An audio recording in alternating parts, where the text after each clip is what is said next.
We are in a time of unprecedented change. There's so many questions that are left unanswered.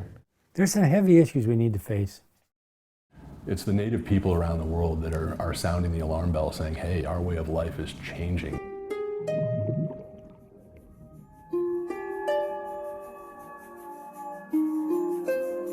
We have no idea what things are going to look like. We hope that we can adapt. We hope that the organisms can adapt. Very common phrase, it may be familiar, when the tide is out, the table is set. And so, that indicative nature of we can always go to the sea and get what we need for our people. And that's in flux right now. Our oceans are in a tough spot, and they will be fighting an uphill battle, but someone needs to fight the battle. Most often, the first question we'd get when we'd say, what are you concerned about with climate change? It's such a big subject that I don't know, what should I be concerned about? Increasing levels of disease impacts in the ocean, and especially the climate sensitivity of a lot of those outbreaks. There are certain invasive species that are clearly more common than they used to be. Certainly shellfish resources, salmon resources, so forage fish resources that help feed salmon. We know that one of the big changes has been the sea star wasting disease, wiping out 90% of all of our sea stars. Kelp has become a major concern. Why is kelp disappearing here? Is it climate change? Is it something else? The people who monitor physical conditions, are seeing slow, gradual temperature increases.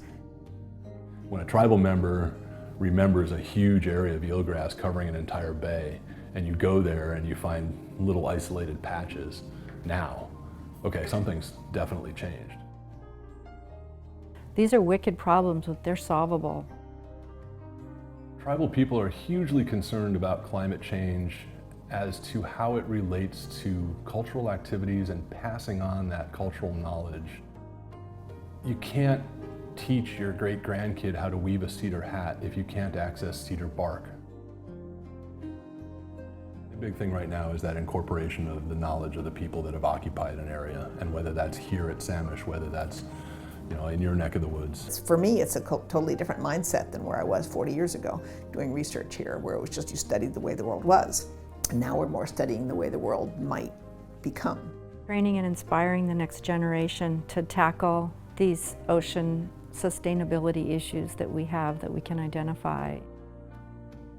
We need people who are hopeful and creative. We have a partnership with the local high school. Their honors bio and their marine biology class come out every year and do clam surveys on our beaches on Weaverling Spit. We can do things like figure out how to restore kelp beds or eelgrass beds. By all means, we should be going whole hog with that. I think some sort of transboundary collaboration in the sense of restoring and enhancing nearshore systems would be amazing and really important, and hopefully that's a step in the right direction to keeping these ecosystems resilient in the face of climate change. Acting and having an impact locally truly has regional and global implications. So many people care about their waters and the organisms that live in them. So if they want to have an ocean in their future and for their children, then someone needs to rise to the challenge.